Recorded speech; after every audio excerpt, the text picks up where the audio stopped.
Martin Scott pretending to be Dick Campbell. Campbell was sitting in the toilet behind him, and they did a full 10-minute spiel pretending he was Dick Campbell, marching up and down and shouting and bawling. And then at the end of it, Dick Campbell started laughing, and the whole team just went into fits of laughter, and Jimmy went bright red.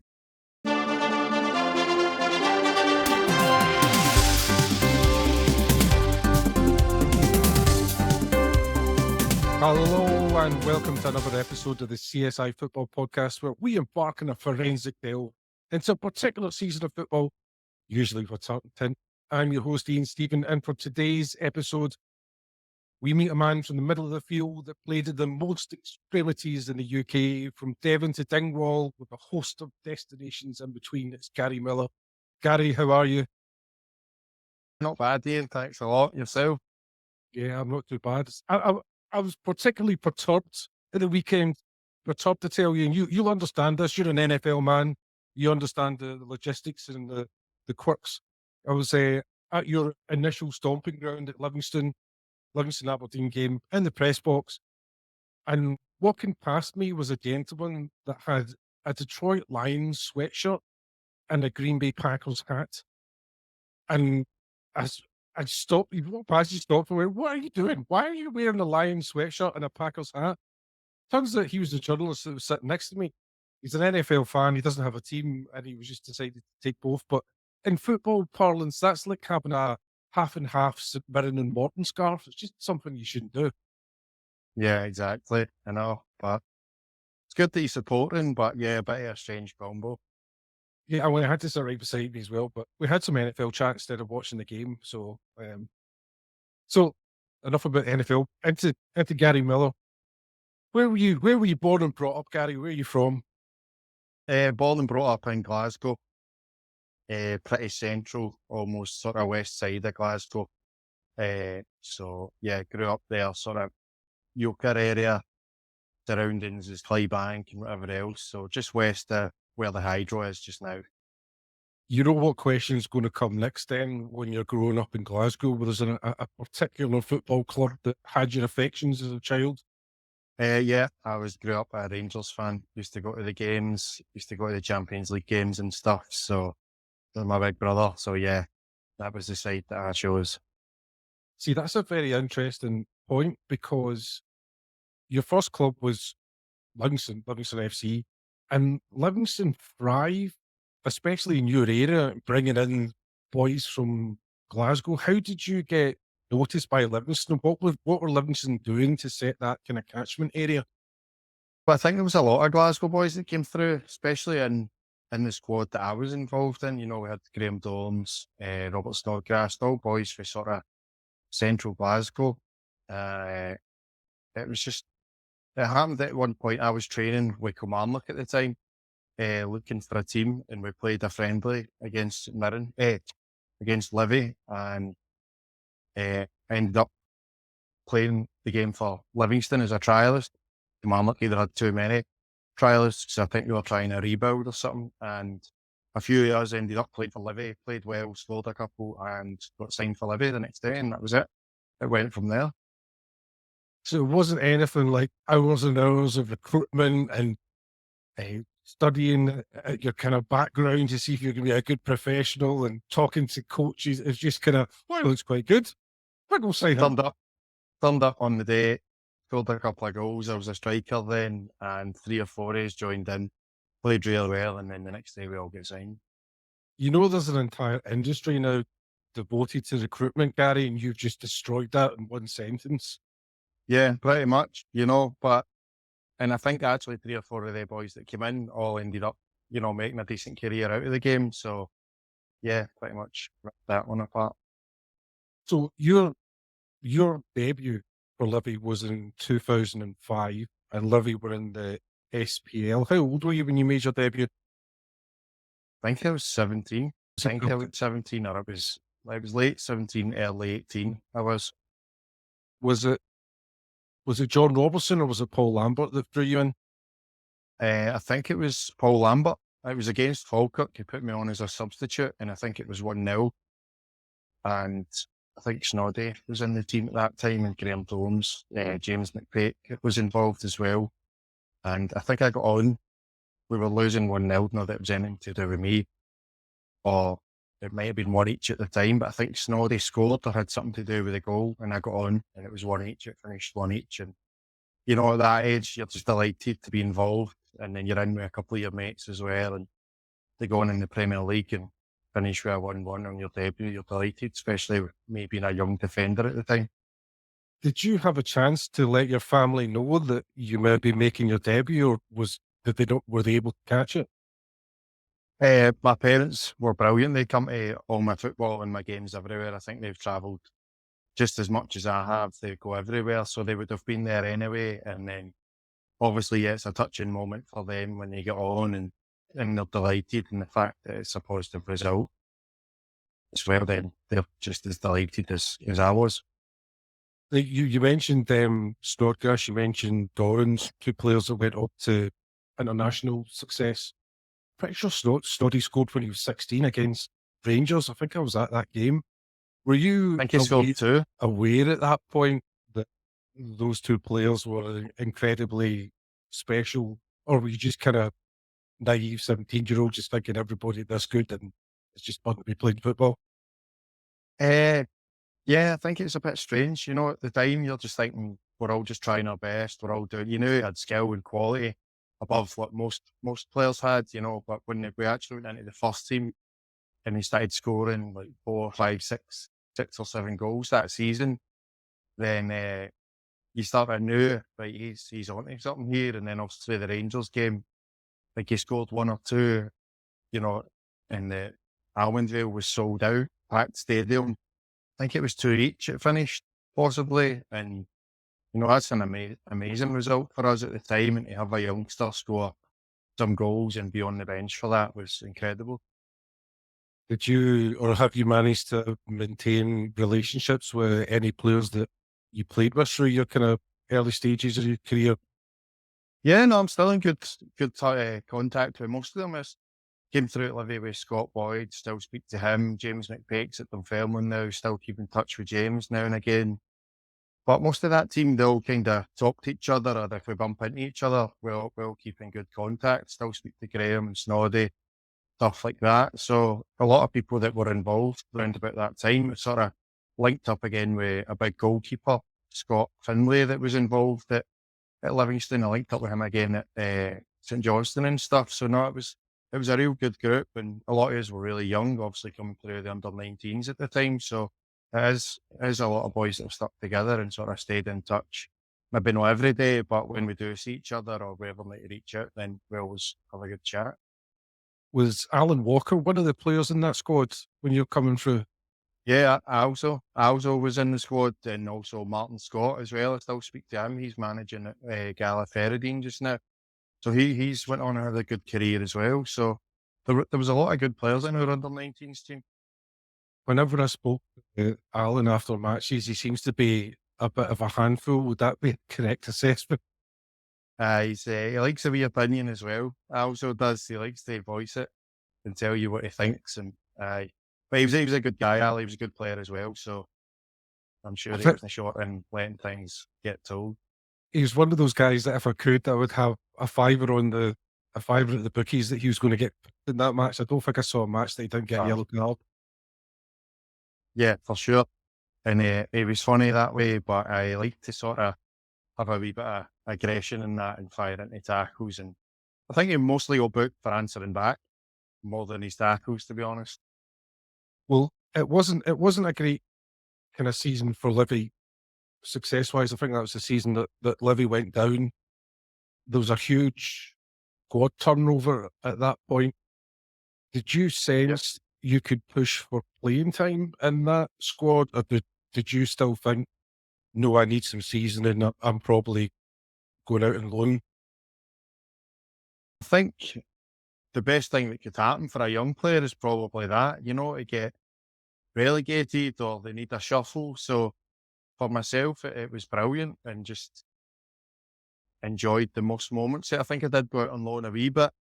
And then when I came back in the January, I played almost every game. So I think for a youngster, the drop in the league was certainly a positive for me because there wasn't as much maybe money at the club, or there was more emphasis on bringing some young players through, and that definitely benefited me.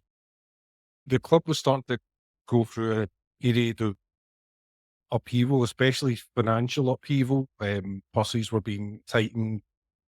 I think the ownership were trying to desperately offload the club for a pound. Were you aware as a player that there was a bit of turmoil in the boardroom feeding down? To an extent, but I think you don't, when you're that young, 17, 18, I don't think you really know the whole business side of football yet. You just kind of worrying about yourself, and footballers are kind of kept out of that situation unless you're probably one of the higher paid players or you're an experienced player. So we knew people were maybe losing their jobs or there was administrative stuff going on, but didn't didn't have to worry too much because the young guys probably not on a lot of money wouldn't have to be affected by it. It was probably going to push us up the ladder a little bit. Well, you ended up going out on loan first year, and then you went on loan to Ross County, and Ross County loan seemed to have worked especially well for you because that was your first kind of big move in football. How did the kind of loan to Ross County come about? Was it a success for you, and why did you decide to move there permanently? Yeah, so I think I went on loan the first start of the season in 2006 to Ayr United. Played 15 and scored. Came back in January, and I think I played a lot of games, mostly from then till the summer for Livingston. Played a few games in that spell against Ross County, I think, or it was maybe after. But Derek Adams was at Livingston at the same time as me, and he'd moved to Ross County, so he knew of me. He knew I was a young boy coming through. I'd trained against him, and I think I'd got injured at the same time as him, and I'd actually did my ankle or something like that, and I couldn't drive. So I had to travel with him because he was the closest person that lived near me. So built up a sort of relationship and a partnership with him, travelling in together a wee bit, and then he moved to Ross County sort of as a player coach, and I think he recommended me to them, and they took me on loan at the start of the next season. Obviously, when I first found out about it, I wasn't too sure how far away it was, but was just delighted to go and play. They were in the league below. I think we were in the old League One at the time. And yeah, went out and played 20 or 25 games or something and really enjoyed the season. Ended up winning the division and getting promoted, and, you know, got a lot of game time, which I got sent out for, got a lot of 90 minutes under my belt, and in a changing room with guys really trying hard to win a league and to do well. So, there was a lot of positives for me there, moving away on my own at a young age as well, and a lot of growing up to do. I think that's something that people don't think about so much because footballers are well, football's concentrated in the central belt a lot. So a lot of times you can play for a club like Livy and you can still live at home with your parents in Glasgow. What's some of the major challenges for a young player moving away from home for the first time? The distance was hard, and the fact that it was single track road after Perth, was difficult because you're a young driver as well, and you're probably not as safe as you should be, which has changed now. But moving away, learning how to cook.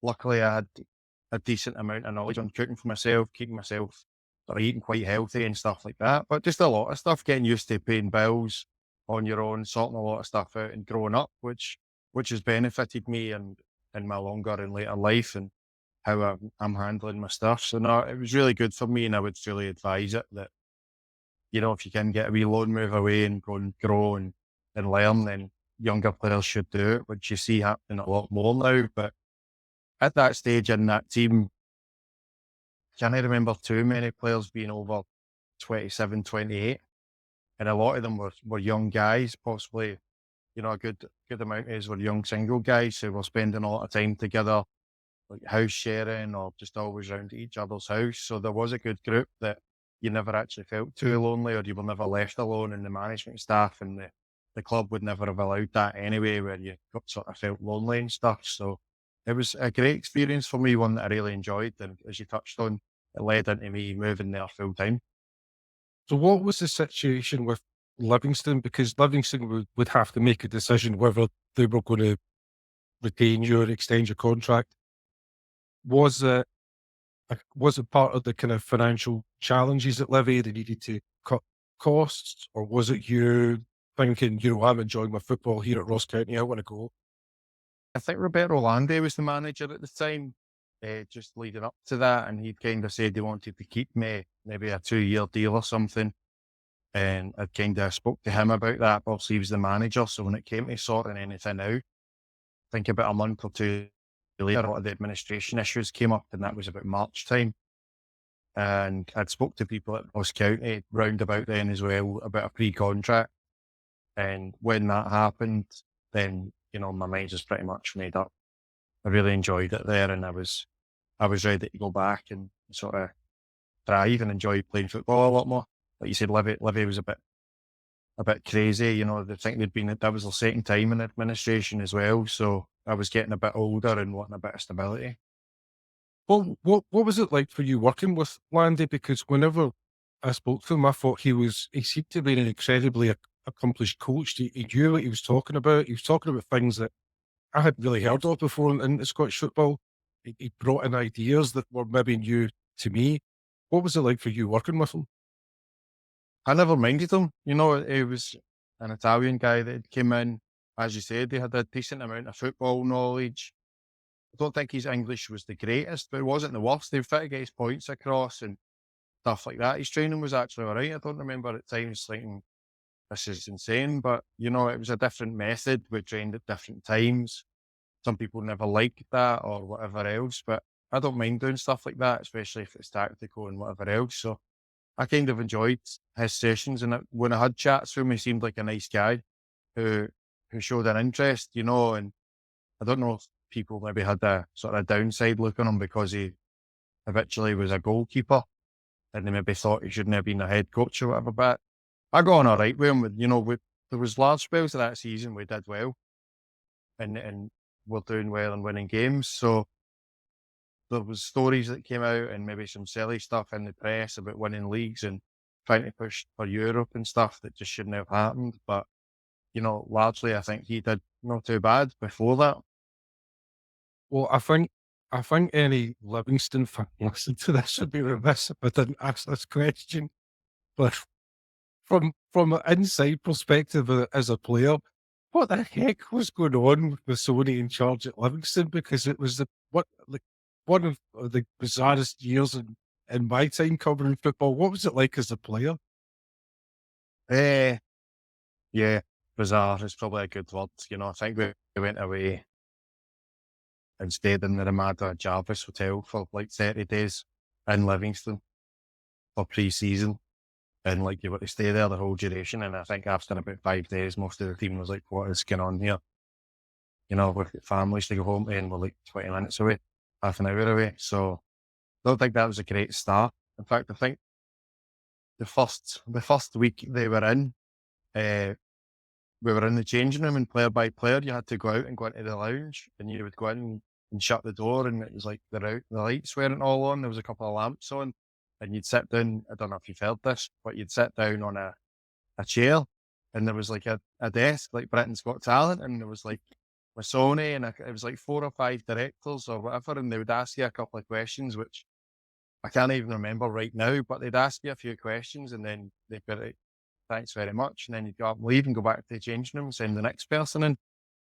And I remember thinking, what, that is really strange. And then obviously we had the Ramada Jarvis and stuff, and then moved on. But the pre-season was good. A lot of it was football stuff integrated with some running and some fitness stuff. And they brought in some Italian fitness coaches, and it was a lot of different stuff that I actually really enjoyed and took on. And that was when Rafa De Vita came to the club. And I got on brilliant with Rafa. He was amazing when he first came. He was pinging balls about left foot, right foot. He was quick. He was a finisher. And then sadly in pre-season, I got that bad ACL injury, and he just sort of struggled to, he still was good. But the Rafa I seen before that was brilliant. And I was like, wow, this guy's been at Blackburn and stuff. He is brilliant. And it was a real shame because I think he could have really did something, and I even was thinking he's not going to be here long. So it was one of them that it could have been different a wee bit, but Rafa was a great guy to meet. And there was large spells of that season that was enjoyable, and we were quite high up in the league and we were doing okay. He conducted himself with complete and utter class. He was a fantastic guy. And I think, unfortunately, I think he also had a bookend ACL injury again for Livingston when they were in the playoffs when they went up. Might have been against Thistle, and he went down early in the game and it was ACL again. I think that was effectively his career over at that point. Um, Yeah. I seem to remember Lee Griffiths might have been around that squad as well. Am I right? Yeah, I think he started to break into the team at that time as well, and he was scoring goals. And, I think that was around about the time James McPake moved to defence with Dave Mackay at right back. We had a lot of good players in that squad that, we actually did all right considering some of the crazy antics that were going on. Well, did you realise when just coming through? Well, for a start, his nickname at Livy was Sparky, right? It's not Griff as they called him at Celtic. His nickname was Sparky, and then Yep. McManus that came after him became Sparky Junior. But did you think Willie great footballer, but there's maybe something not quite right at times? I never really knew much away from this pitches and stuff, but when he was in there, he was a young guy, and he was confident. He was happy to run about and do his work. But people gave him a bit of stick. He wasn't shy in giving them a wee bit back. And whether he got the name for other reasons, I thought he just got the name because he was a bright spark and he was always sprinting about. He was always running about, and he was good in the air. He had a good leap. He would hassle defenders. He would run in behind. He could shoot left foot and right foot, and you really thought, well, sometimes he would shoot for anywhere, and you'd be like, come on, Sparky, pass it. And then the next minute he'd put one in the top bin for about 30 yards. So you couldn't really complain, but you could certainly see that he had ability and belief in himself. And I think he was maybe 17 at that time.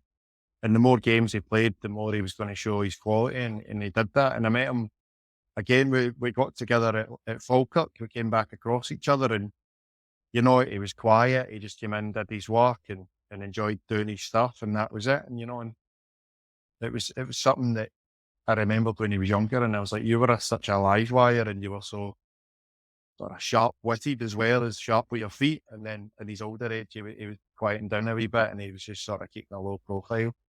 Well, I remember watching him play, and I thought, like his acceleration in the box, just that couple of yards of quickness, I hadn't really seen that before from a striker at that level. He was so good at getting over the end chances. I remember thinking, well, like, I could see him playing for Scotland one day. I could maybe see him get a couple of caps. That could be understandable. Didn't realise I'd be in the stand at Hampden watching him put two in the top corner against Joe Hart against England. That was I absolutely know, fantastic. amazing. So But you're right, he had a great wee shuffle where he would touch the ball at his feet and open up his face for a shot, and I think that done him well for his whole career. definitely, his technique improved so much as well, just as he kept kind of developing his game. But you moved full time to Ross County. Was that a kind of no brainer for you with Derek Adams? Is he somebody that was quite adamant that you were to join? Yeah, yeah. By that time, I think Derek was manager, and he wanted me to come back. And he said he had a place for me in the team and stuff. Had discussions, told me what he expected. I don't think they were very long discussions because we got on quite well. And he said, I want you to come to the squad and bring this to it and whatever else. And I was happy enough. Made the contract offer. I think it was either possibly a 2-year deal or whatever, and a bit more stability that I was looking for. And that was it. I was just planning pretty much for the summer to make the move up.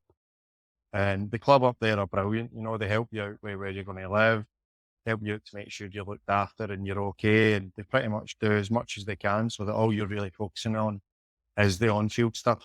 And that was brilliant. And for me at 18, 19, moving up there, that's all you can ask for. And you're supported by a great club. I was up there not long ago coaching with my Partick Thistle team that I coach. And even the wee kit woman's still there.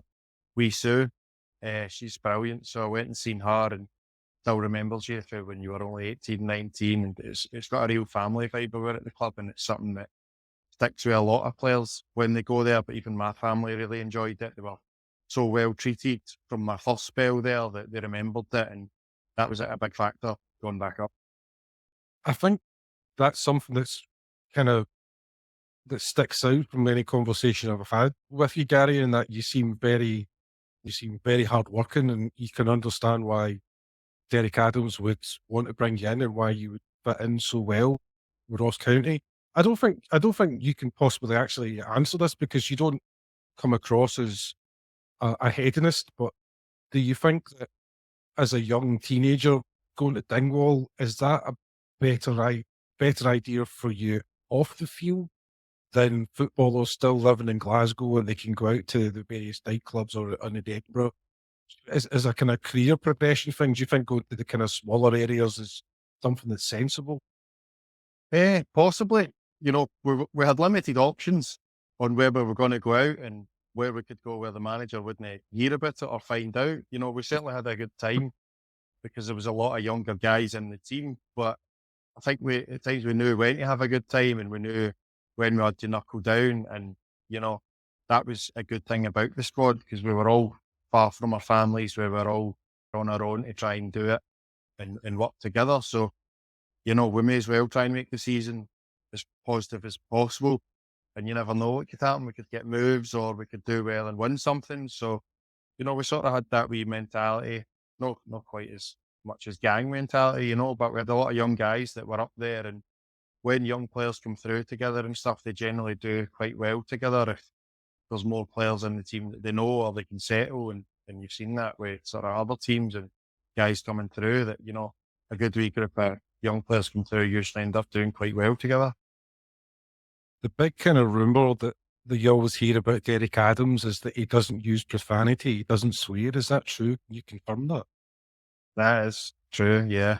I don't know if over the years there's been some players or even sometimes any of us did stuff that maybe the odd one slipped out, but no, I can never really remember any coming out. He doesn't swear, but Martin Scott used to do impressions of him and sort of take the pee a wee bit, but in front of Derek sometimes as well, just having a laugh. And the manager was really good with that, where he would kind of have a bit of a laugh himself, but then when you knew it was time to work, then yeah, everybody certainly knew it was time to work. Well, you mentioned Martin Scott. He actually went on to play for Living. He scored from the halfway line in a game against Alloa, I remember. But it's when you look at the squad that he joined, players like Michael McGovern, who played in the Euros for Northern Ireland, he's with Livingston now. Scott Morrison, Richard Britton, Ian Vigurs, Michael Gardine, Bart Scott, you said, Paul Lawson, Stuart Kettlewell was there, Paul DiGiacomo, Stephen Craig. Those are some incredibly talented and, well, now they're obviously experienced professionals at the age there, but that was a nucleus of a very, very talented squad that you had. Yeah, especially when I first went up there, there was guys that had done really well and had moved into sort of the squad looking to play. And for me, as you said, it was all about learning and being around these guys and just soaking up as much information as I could. I think we had that Alex Keddy at centre back, him and Scott Boyd. I played a lot of games next to them, and it was really something where I was like, this is time to push on and progress. You don't really have any other option, because you're up there. You want to be playing, you don't want to be not playing and be away from your family and stuff like that. So for myself, it was just trying to learn as much as I could for these older, more experienced guys and try and be ambitious and obviously do my best to help the team and be sort of looked upon as somebody who was contributing. That's a very good use of a word, ambitious, because there's some clubs that are in that level that are happy being at that level. They don't want to come up because sometimes it can cost them too much money to get into the top flight. But I've always had that feeling that Roy McGregor and Ross County were an ambitious club, but they were desperate to get up to the top division. Would that be a fair assessment? Yeah, Roy's a very ambitious guy, and he wants to do well, and he sort of kept that club going and keeps a lot of stuff going up there. But yeah, I think we were in no doubt that Roy was wanting to win leagues and win competitions and do as much as he could. So Yeah, that was, he was always in about the club, not always in about, but I seen him a lot more often when I first went there when I was younger than I did when I left. So he obviously felt that he'd had it in competent hands and left Derek or whatever to run it. But when I first went in, I remember seeing him in and about the squad and in about the team at times. And no, he was a really nice guy and he'd done really well with us. And during the spell that I was there, I think we did really well for him. So, he was always appreciative and the staff up there were brilliant with the team. It was a good start in that season. It's season 2009, 2010.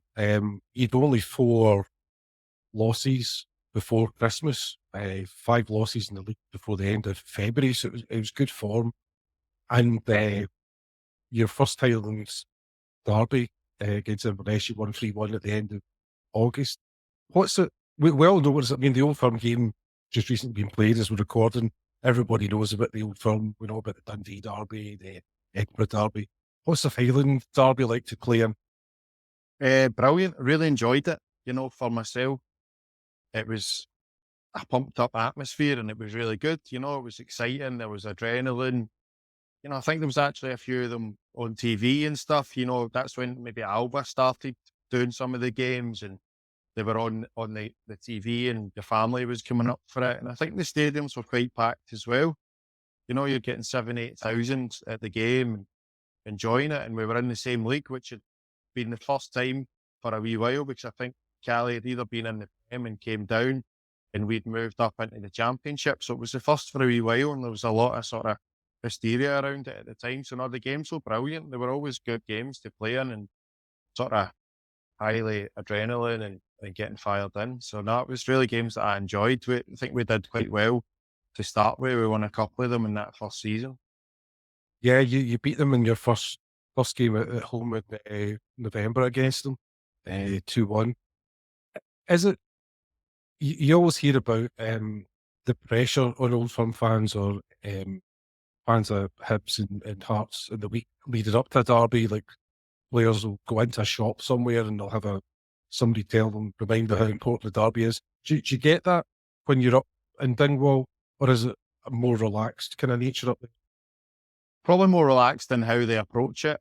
They kind of saying, oh, he's looking forward to the game.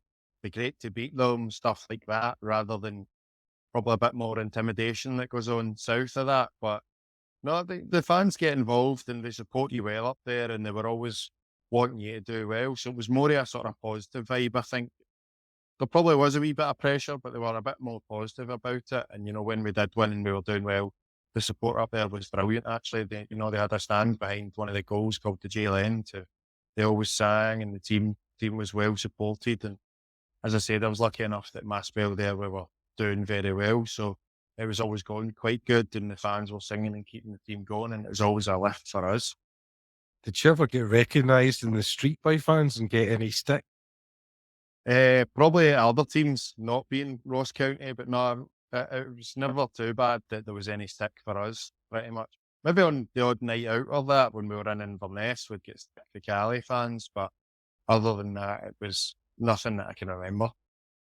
Well, it was a kind of odd season because it was a success and it wasn't success because you were, I mean, clubs definitely aiming for promotion, but once January hit, the league form tailed off a bit, quite a lot of draws, a few more losses, but you had a very kind of interesting distraction because the Scottish Cup was going on at that point. I mean, it started in November. You'd beaten Beck Rangers by 1 at Victoria Park.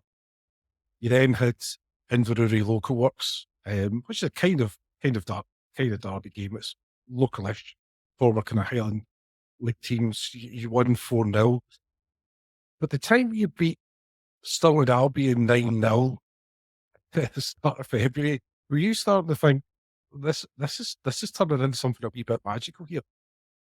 I think that was probably the season, yeah, where the team started to build a lot of belief. And, like you say, it was just a wee bit of, oh, we might be in with a chance here. Not that we could ever win it, but it's like, oh, we could go around further, or we could go around further. And we always put that on us. And, the manager was always wanting telling us that we were the underdogs. People expected us not to do well and stuff like that. And I think that built up a wee bit of, the team wanted to show people how good we were. at times he'd maybe say, other people have been let go for clubs and we're all here together. We need to show them and prove them wrong. And I think a lot of that probably did move into the players and sort of got a wee bit of chip on their shoulders where they're like, you know what, we're going to stick together, we're going to show. And as you say, the more the rounds went on, it was probably like, well, why not go again? And why not just keep going, keep the run going? And it sort of built up this sort of inner belief.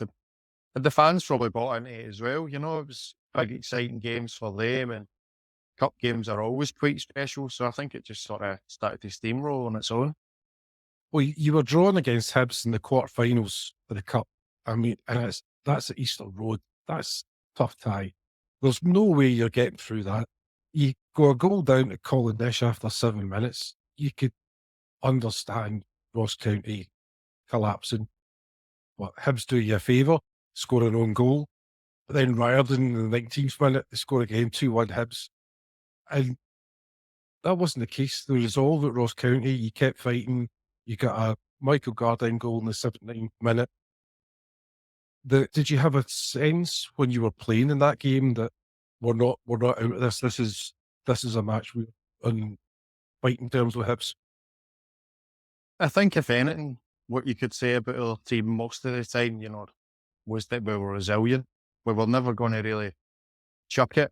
And, Hibs were a really good team at that time. They might not have had them all playing on that day, but they certainly did in the replay. And I think when Riordan maybe scored the second, I'm sure it was a peach, or he just flicked it at his feet and scored. And I think they maybe thought when they went 2-1 up, they thought, right, they've had their wee goal, that's us 2-1.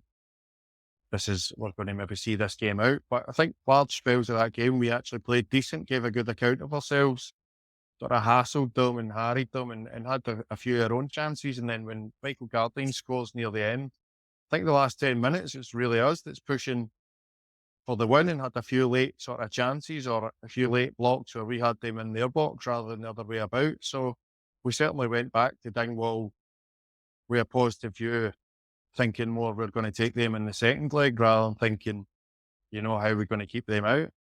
A lot of times when fans see that it's a Premier team drawn against a team in the Championship, the fans think automatically we're going to win that match because we're in the division above.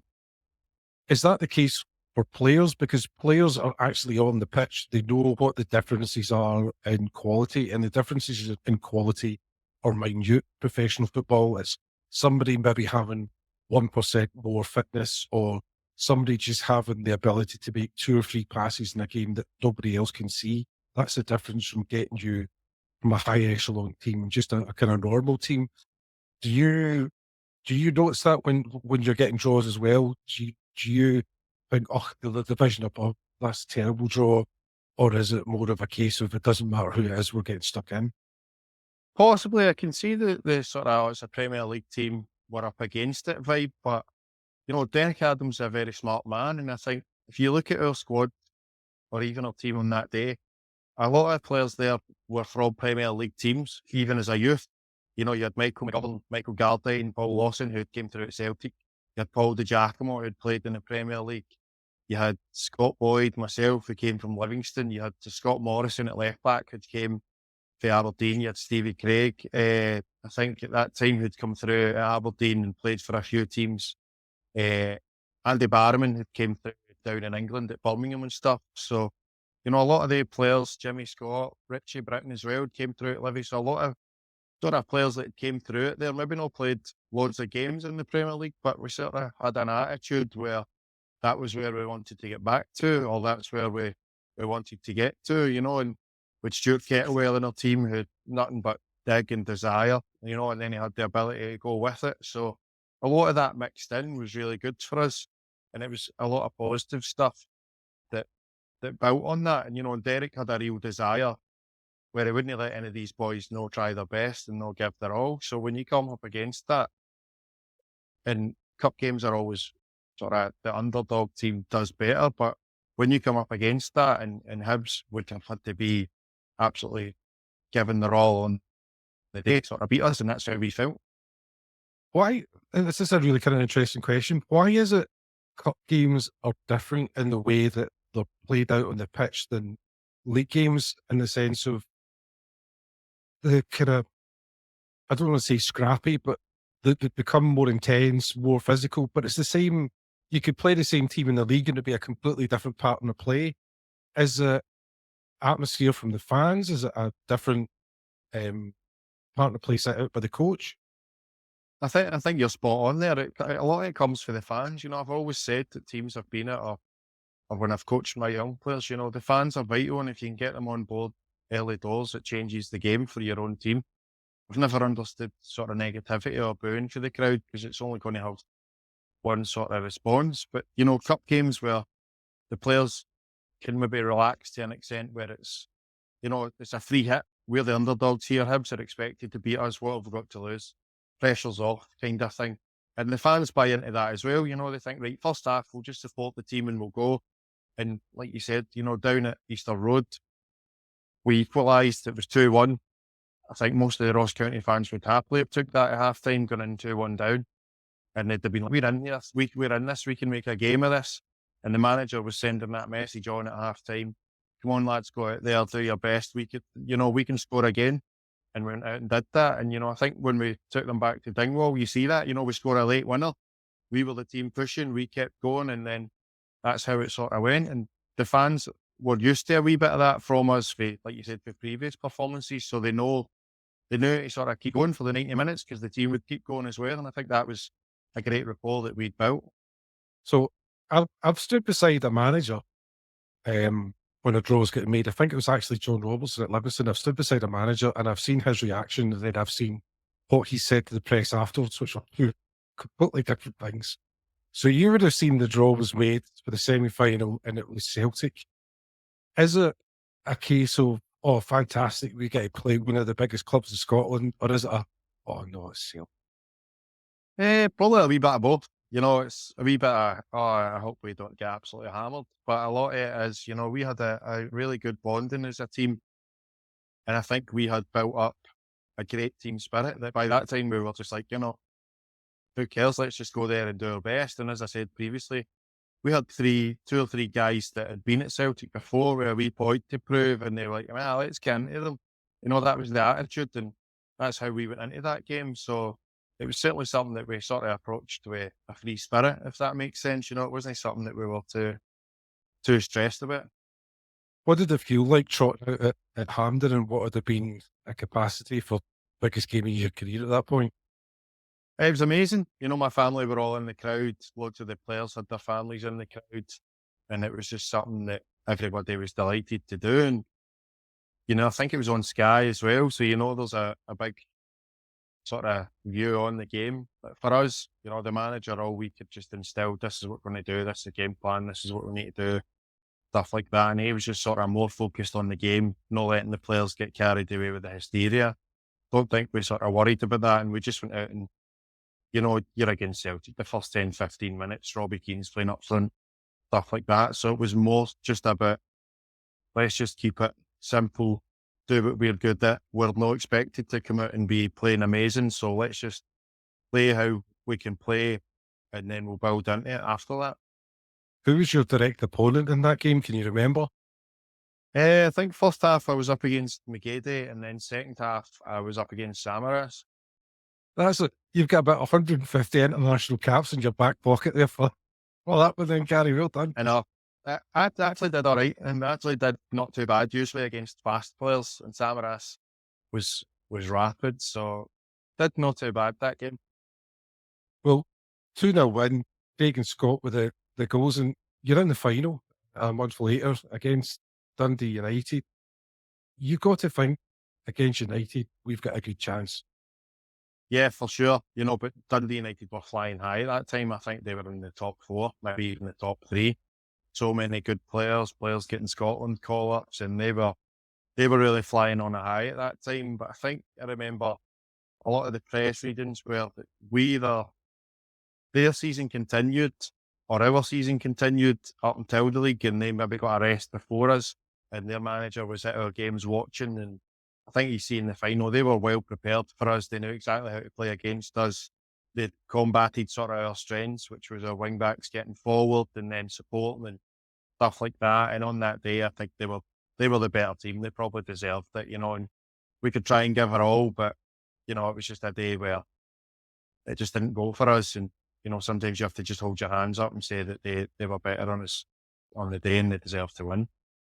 I remember this game very well. I was doing the subtitles for it in the BBC, and I thought actually, I thought it was that it wasn't 3-0 that was in it. To be honest, it was a lot tighter until it got up until the hour mark.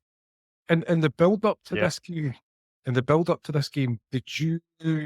Well, first of all, was this the most popular you'd ever been in your life? And had you? What was the big changes in the build up? Because you've played countless games of football at that point. You're prepared. You've got your meals. You've got your rest. Everything you do. Probably some players have got superstitions as well. You probably want to carry over.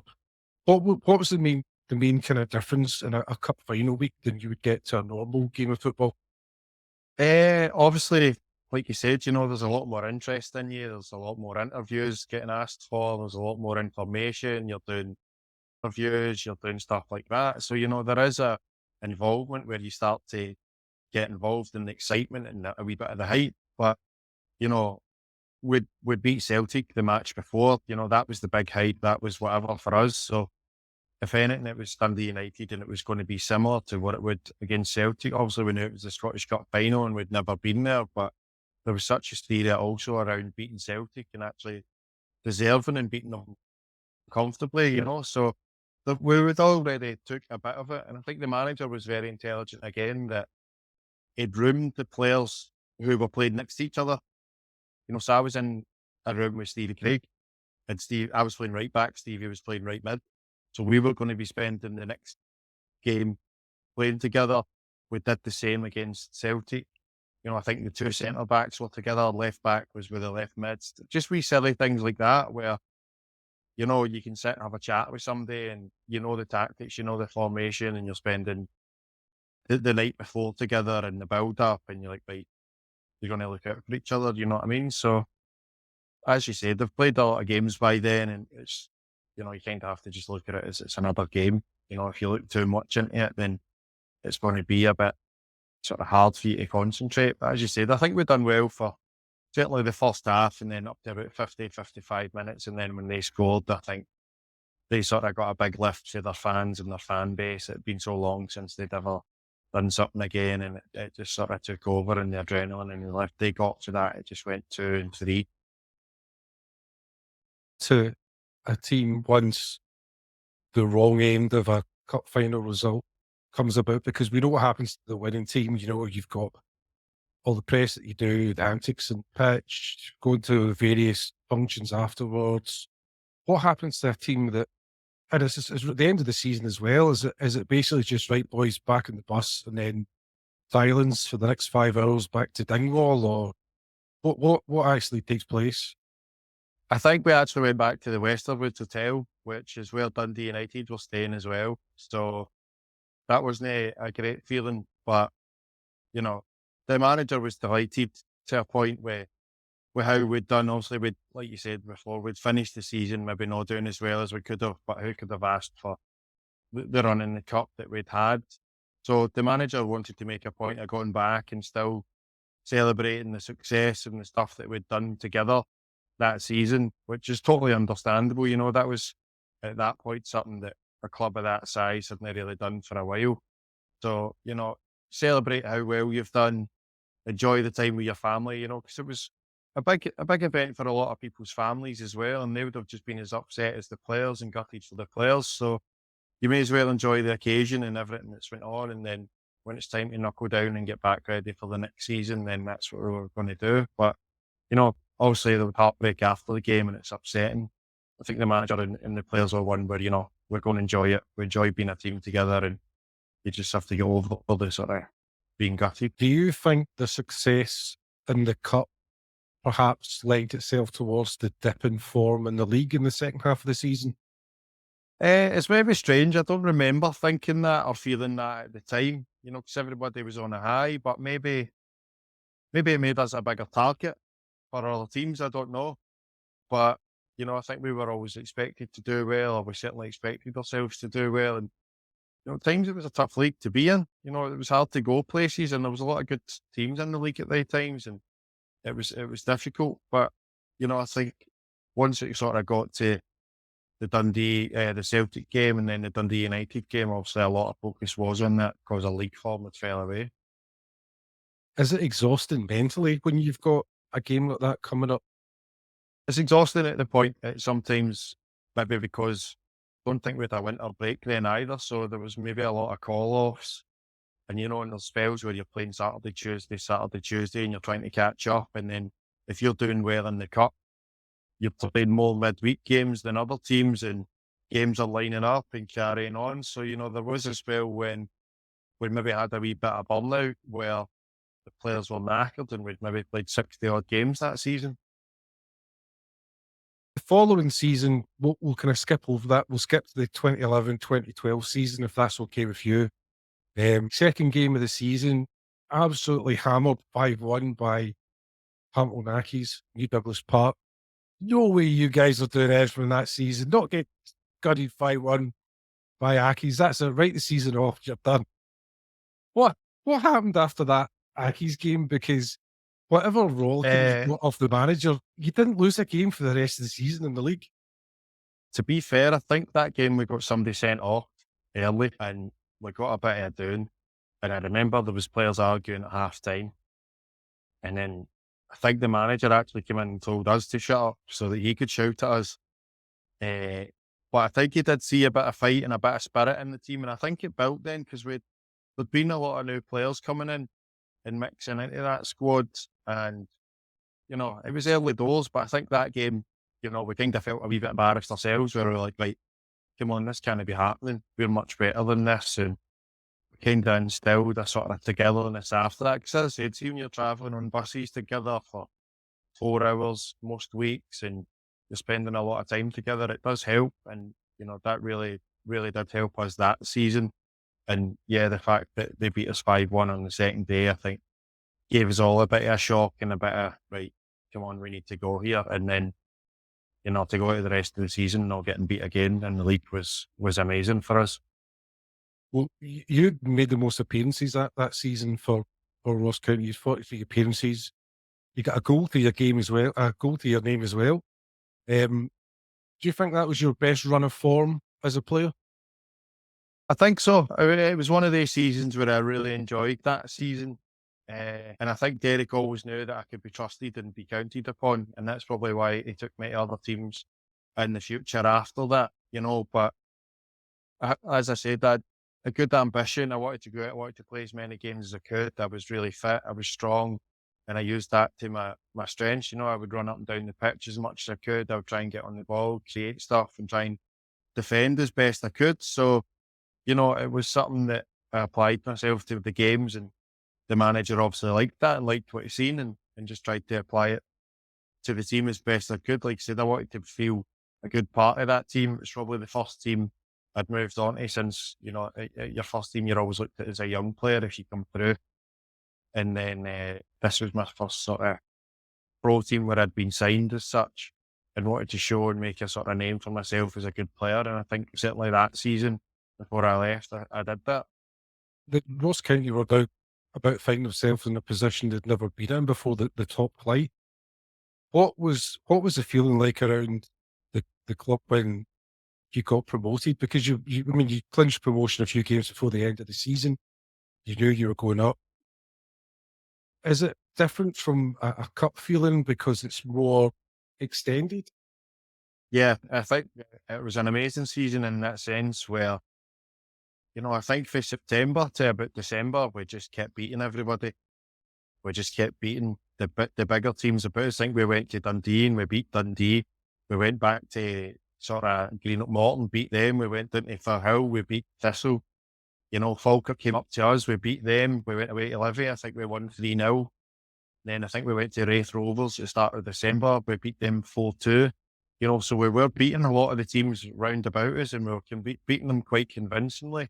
So it was something that, you start to think, right, who's the team that's actually going to come out here and beat us or whatever else? So the fact that we were sort of beating the teams round about us was something that was massive and something that Derek really kept on us with. I think there was only was a couple of games we went with some draws as well, but I think that the fact that we were also grinding the draws out was something to keep positive about and something that we were happy with. So, there was always a positive spirit and just this real, it almost became by Christmas, it was like, let's keep this undefeated run going. And that was a real focus of the team and sort of caused a lot of desire. I remember I think it was possibly Falkirk Boxing Day away. We equalised late on and there was just a real celebration in the team, like to not get beat. There was a real desire to not lose games and not get beat. And I think that game, we were buzzing and it was a great atmosphere back on the bus up the road again and the players were delighted. Well, it was kind of, I don't think bittersweet's the right word, but you were an integral part of Ross County getting promoted, but you didn't get to enjoy Ross County being promoted because you moved at the end of that season. You were off to St Johnstone. Was that end of a contract and being poached, or was it a different type of move? It was a bit of both, to be honest. I'd had contact with St Johnstone maybe around about February, March time, but I'd sort of said to them, I'm focused on this. I don't want to speak too much. I'm interested, but I won't want to sort anything too soon. And, because I wanted to be loyal to Derek and the team and give my all, which obviously I did by playing the most minutes and the most games and winning. But it was certainly a fact to, as a young 18, 19-year-old, moved away from your family for 4.5 years, and I had a young son at the time as well. It was certainly about, I could be 2.5 hours closer to home, or even live back at home and move back at home and be with my son a lot more and be close to your family, and you were going into the Premier League with Ross County anyway, and I still had the chance to go into St Johnstone. Obviously, St Johnstone had the added bonus, they were in Europe, they were doing really well at the time, and that was a big draw for me. And obviously my first season there, we go and finish third or something in the league and play in Europe. So, it was certainly something that I really enjoyed. And again, the only sort of big issue was sort of family orientated. What I did put out, I don't think Roy believed me. He was a wee bit unhappy with me, but it was, as I said, I really enjoyed my time at that club, and my family certainly loved the treatment they got at that club. So it's something that I've always held fondly. And when I've went back, I've always been sort of treated fondly as well. So it's a club that I've always really enjoyed and loved, to be honest, with how I got treated there. And it was something that, it was a tough decision to make, but, when you're from down south and, you've been 4.5 years away, it was something that I felt was the right move for me, and it certainly turned out that way. Well, was it Steve Lomas that was the manager at St Johnstone when you joined? Yeah, it was Stevie Lomas that signed me there, and the first season there was brilliant. Again, I think I went there, I think possibly the first few months we went like 11 games unbeaten, and a few of the guys had heard about the unbeaten run at Ross County and that, and they were making up jokes and laughing with me and whatever, and he was like, "Oh my God, this guy keeps winning," and stuff like that. But then eventually it got beat anyway. But no, we had a good run there as well. I think we went on a wee run, we beat Celtic and stuff, and it was just surreal for me. Your first season up in the Premier League and just enjoying yourself and doing well, and then we finished third. What was Steve Lomas like to work with? Because he seems quite charismatic. Again, it was brilliant. I really liked him. His training was very good. His information was good. Sometimes he would join in training. He was high energy. He liked to be part of the squad almost and involved with the boys. And, he done really well with us because he ended up getting a move to Millwall after that. So, it was just, again, something that I really enjoyed. He liked me. I played a lot under him. And it was an atmosphere that I really enjoyed. You've moved up a level, there's better players, stuff like that. You've got to adapt. I certainly had to adapt my defensive side in my footballing game, and learn how to defend more. We were quite a battling team who could still play football, but certainly we made it tough for teams to play against us. So, I was a bit of a flying fullback at the time at Ross County, almost a wing back. It was just all about getting forward, putting crosses in, trying to set goals up, doing overlaps. Whereas at St Johnstone, as much as that was part of my game, the other half of my game was, you have to be in here and be a resolute defender and do your job and be tough to beat and make sure you're covering at the back post and all the stuff that comes with sort of being a good fullback. Well, you got to play European football for the first time in your season, in your career, and you're Scott Browns, one of the more difficult clubs you've ever had to play against. Who was it you drew in Europe, guy? I believe it was Eskispo who actually built up a good rapport with St Johnstone after that. But nah, definitely not one of the easiest teams to pronounce. It definitely isn't. That's why I got you to do it, not me. What was the main difference between European football and kind of football you played in Scotland? How does it differ in the approach? Is it difficult to travel? Do you have disruption to your routine that can affect you in the games? Possibly, but I loved it. You know, I grew up watching Champions League games, going watching Rangers play in Europe, and had a real sort of thirst for getting involved in that stuff. Something that I always wanted to achieve in my career, and was delighted to get involved in some games like that. You know, but going away out there, it was roasting. You know, that was one of the biggest. We trained at night. I think you go out and it's a Wednesday night you train in preparation for the game on the Thursday night. And you know, you come in, it's like 9 p.m. or whatever, and it's still absolutely sweating. And you're like, oh my God. And then the manager's having meetings about who you're playing against the next day. I was playing right back. And you're playing against this guy called Dede, who's played like 300 games for Borussia Dortmund before he came to this team. They had Kamara, who was up front for Celtic at some point, and a lot of other players who played for Turkey, you know. So I think the quality level where you're really like, oh, right, I better make sure I'm switched on, concentrated and on my game here. And I think we actually did all right out there. We lost 2-0, but I think we actually did not too bad considering it was a lot of the players' first sort of involvement in a stage like that. And we played not too bad that, you know, I thought, well, we could be in with a wee chance here, but they had a lot of quality players. And I think the biggest difference, like you were asking, is, you know, any wee slip or any mistake or any position that you're not in that's not correct, these guys would spot it in a second and they were on it. Well, you told me right. I ended up taking over from Steve Lomas, and he got St Johnstone into the cup final in 2014, and it was a chance for revenge against Dundee United, who I could actually argue they maybe had a stronger team than when he played you when you were at Ross County. But Yep. it was kind of cruel for you as a professional, Gary, because you were named as a sub, but you didn't get on. Is that something that perhaps just kind of niggles at you a wee bit in your career? If there was just like one thing you could have, is just a run out onto that pitch. Uh, Possibly, but no, it's never ever bothered me the fact that I played a full game in a Scottish Cup final anyway, you know. So it was just something that I was very fortunate and very lucky to be involved in two finals, never mind, you know, one. So for myself, I've always felt lucky for that. You know, there's other guys out there that haven't been lucky enough to experience that. So for myself, you know, I'd played a lot of games in the cup leading up to that. I was a vital part of the squad. And to win it, you know, I think all of the players felt like that and they felt as part of it. So, you know, we were delighted. I think the manager, his tactics against Dundee United that year, I think we'd beat them nearly every game. You know, so as much as you want to be on, you know, I think the manager had their number, so it's hard to grumble with any issues, you know. So, you know, I think it was brilliant to be part of that, brilliant to win it on the day.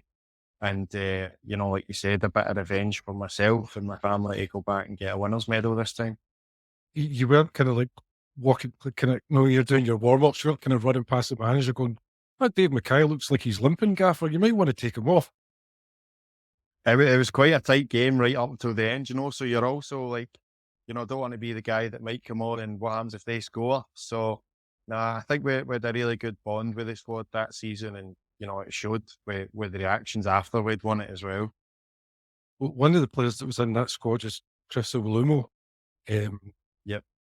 who by that point had produced his famous miss against Norway. And knowing how true footballers can be, like you must have given him stick for that by the time he joined the squad. I don't know if I gave him stick about that, but I used to jump about and attack him in training and fight and wrestle him and stuff. But he was a great big guy, you know, a really nice big guy. And actually, once I got to know him, Nah, I don't think I ever brought it up, but I actually felt bad for him a wee bit because, he had good touches, he had good feet for a guy that size. And as you said, it was just one of those things maybe in his career where he's like, how has that happened? If that goes in, he could have maybe went on and been a Scotland's hero or whatever, but he was a great guy who deserved to do well. And I think, it was just something. But yeah, I was daft enough to jump about and try and wrestle with him and stuff. And he was like The Rock, Dwayne Johnson. He would just throw me about and battle me. He really is. He looks like he should be playing in the NFL. He's huge.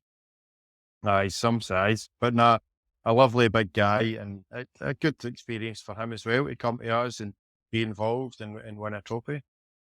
Did you keep that winners medal in a very safe place? I think I went into the crowd and gave it straight to my dad.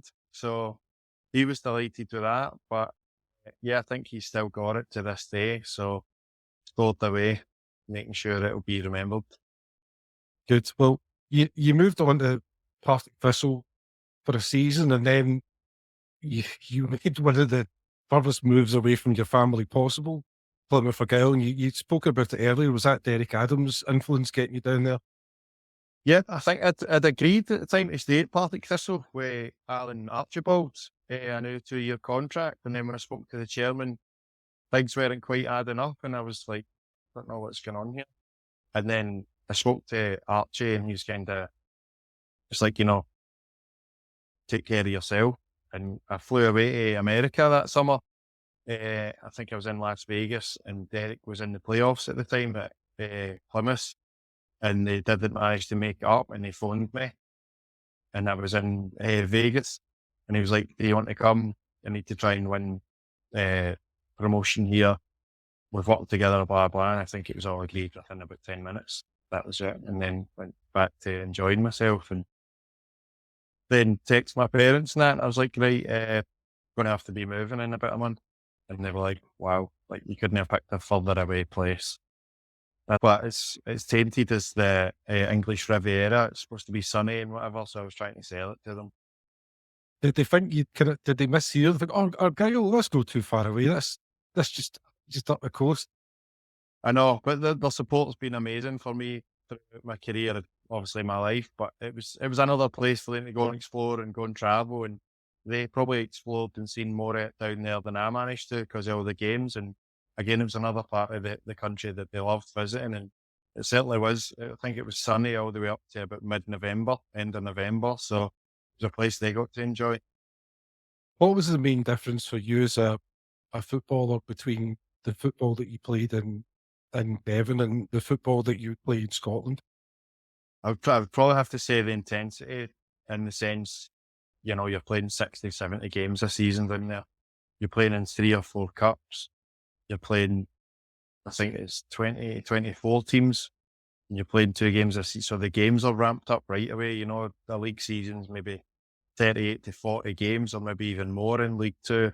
And then you've got all the cup games added in that and you've got all the travelling, so the intensity on your body is such that might not be every single game where the intensity is more and saying that it's a better league or it's better this and that, but the intensity on your body and the amount of travelling you have to do over the season, the amount of preparation, the amount of time away for your family, the amount of travelling that we had to do to play teams as well, because at times you're getting home at 2 and 3 in the morning and that can take a bit of a spell. So it was getting used to that for me, when at Ross County, your longest journey was maybe 4 hours, whereas your average journey at Plymouth was 6, 7 hours. And did the fans take to you in Plymouth? I think they did, yeah. The first season especially, we did really well and played a lot of games. We won promotion, we came second, joint points with the team that won it. And, the celebrations and the partying was brilliant. I really enjoyed myself there. Second season again, enjoyed myself. Maybe never played every single game by the end and stuff, but I think we finished 7th. We missed the playoffs by a couple of points to get the playoffs to go up into the championship, so stuff that, for me was such a successful move and to do so well in a season or two, to win promotion and then be on the verge of getting into the playoffs in your second season was brilliant, to be honest. It was something that probably never expected to happen when I first moved down there. And you decided to move a bit closer to home, but still the wrong side of the border. You joined Carlisle in 2018. How did that move happen? I think a guy phoned me and said, "How would you fancy doing all the same travelling, but just for the opposite side?" And I was like, sign me up for that." But nah, spoke to the manager at the time, John Sheridan. He wanted to bring me in, and I thought, right, this is a lot closer to home now. So, I was about an hour and a half away from where I lived in Glasgow. And it was a good move, still playing in England and still playing at a good club. So it was a good move for me. It was a move that I really enjoyed, in the fact that, I ended up working with Stephen Presley midway through that season as well, who was a manager that I'd came up against when he was at Falkirk and I was at Ross County, and put up a great relationship with him. And he's a really great guy who I've still keep in touch with to this day, who always comes out and offers his help and sort of passes on as much as he can about his experience and his knowledge. So that was a move that I'll always be thankful for those reasons as well. Did you have to call him Gaffer or could you call him Elvis? I never tested that out. I called him Gaffer anyway. I never dropped the Elvis in there, but he can be ferocious when he likes, so I wouldn't have liked to upset him. And you ended up leaving Carlisle after a season and moved to Falkirk, so a lot closer to home at Falkirk.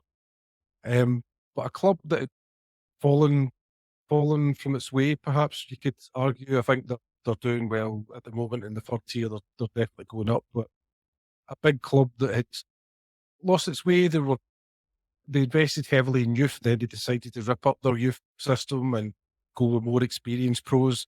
Was that was that why you were brought in to bring some veteran stability?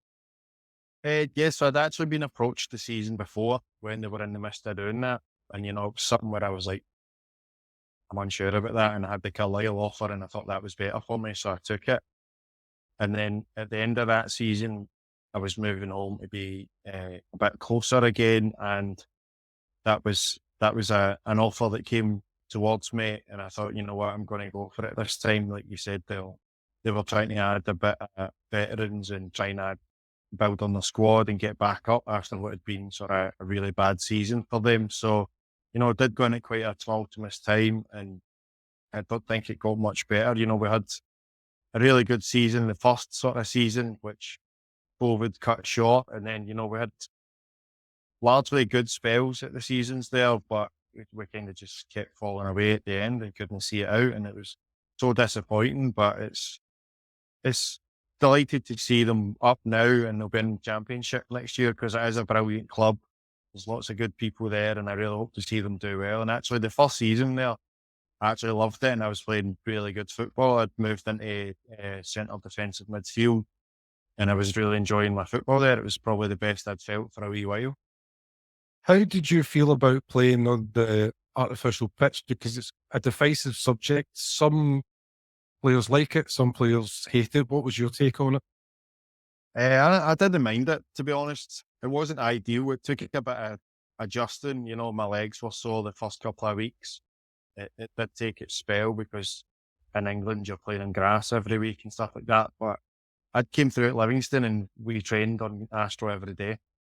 They had the Astro pitch at the back, so came through there and I trained on Astro every day when I was younger. So, it wasn't a massive deal where I was going to be like, oh, I'm not coming.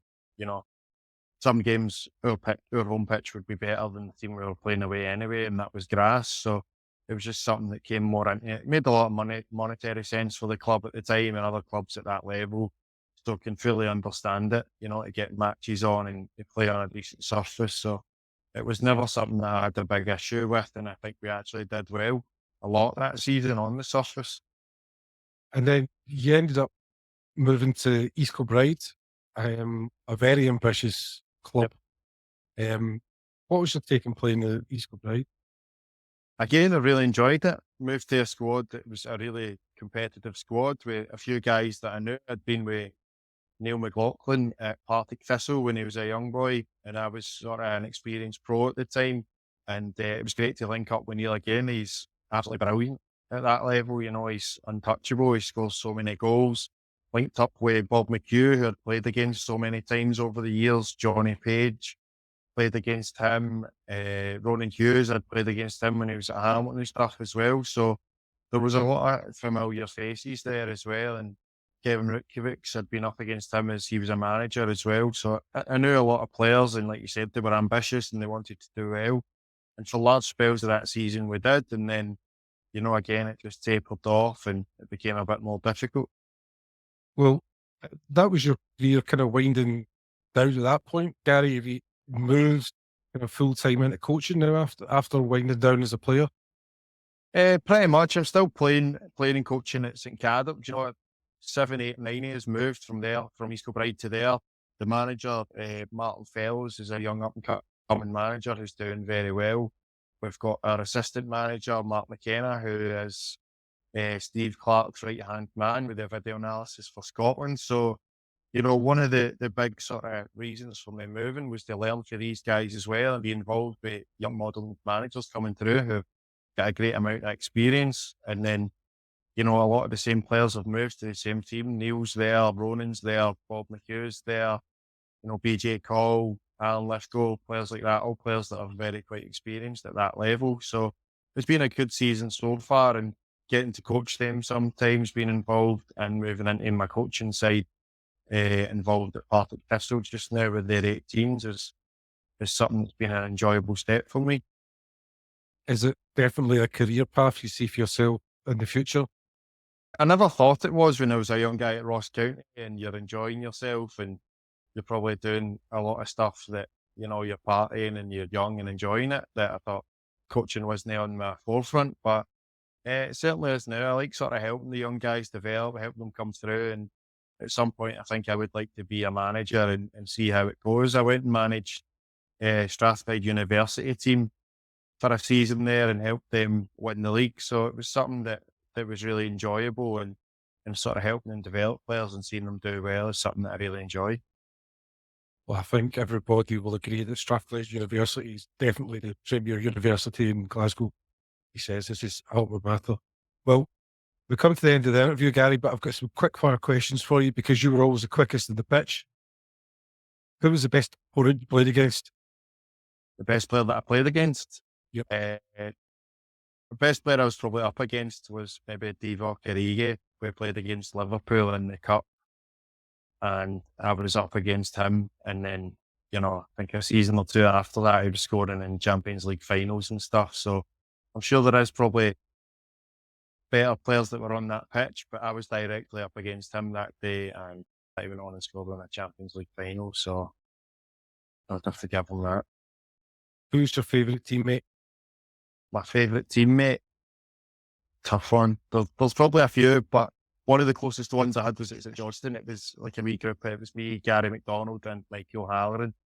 So we had a wee group that got on really well together, and I've kept in touch with both of them for a long time. So yeah, probably them. Right.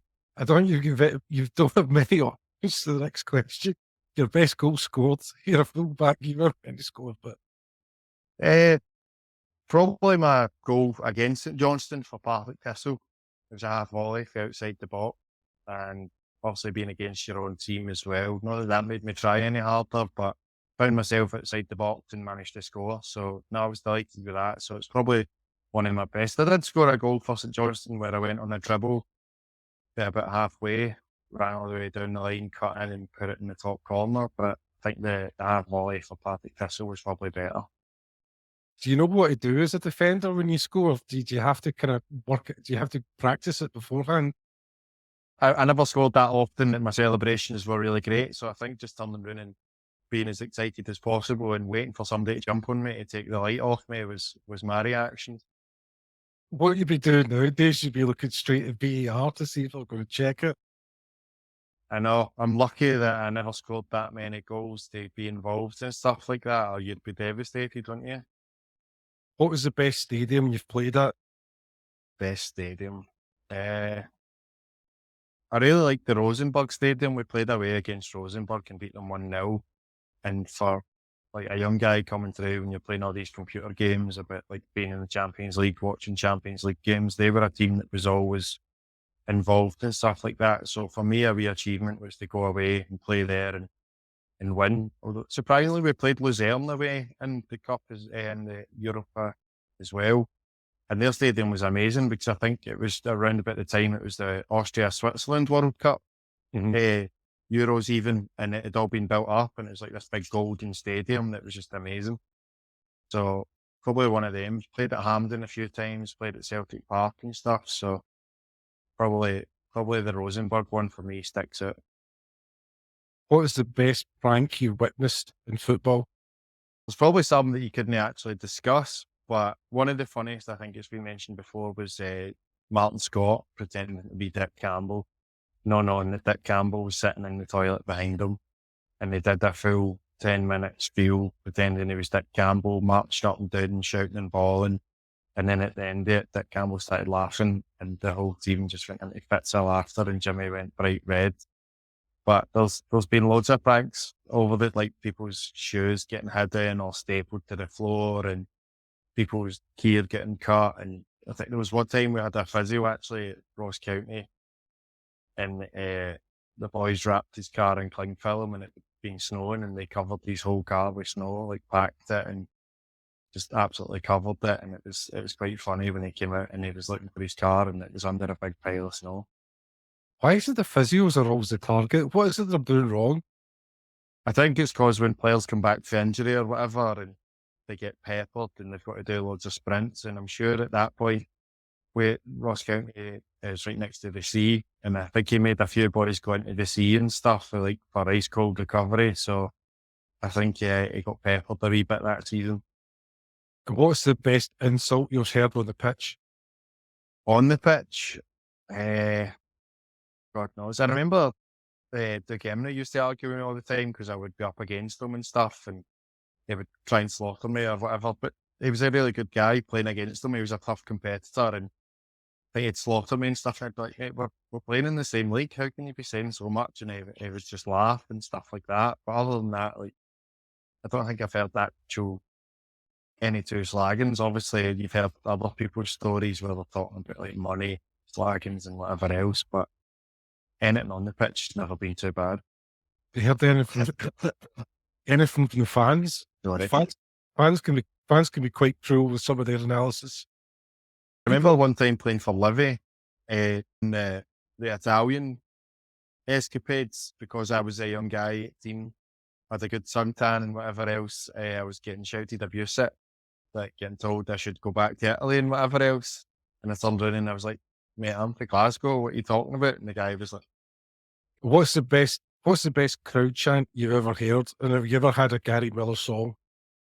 I don't know if I had a song individually. I've had my name chanted and whatever else, but I think the county team had a few chants. There was certainly a few songs that used to come on when certain players scored and stuff, and it was always enjoyable. Can't actually remember what the song was, but that season we were winning every game was brilliant, and we always used to get involved with the fans behind in the jail end and stuff. And I think that the season we actually won that, was brilliant, because I think you had Michael Gardine scored about 15 goals, Colin McMenamin scored 20 goals, I think Richie Britton scored 10 and stuff like that, and Stevie Craig, other players scored quite a lot of goals that season. There was just a great camaraderie and the sort of jumping about with the fans and singing. I think it was Ayr United away, clawed us back twice to 2 each, and Richie Britton scored late on, and for some reason all the Ross County fans took one of their shoes off and they were holding their shoes up in the stand singing, we've only got one shoe or something.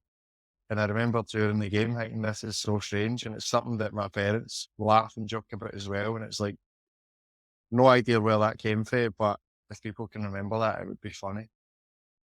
Well, we come to the end of a very entertaining and informative episode. Very big thank you, Gary, for joining us today, and also for confirming the exclusive that he negotiated contracts in Las Vegas and then immediately gambled his signing bonus on the roulette table. But we're not to tell his missus. She doesn't know. Thank you, Gary. Very much. Join us next week for another forensic journey into the annals of Scottish football. Our website at csi.com, and you can find our socials. But until then, Very goodbye. Thank you very much, Gary. Cheers, thanks a lot.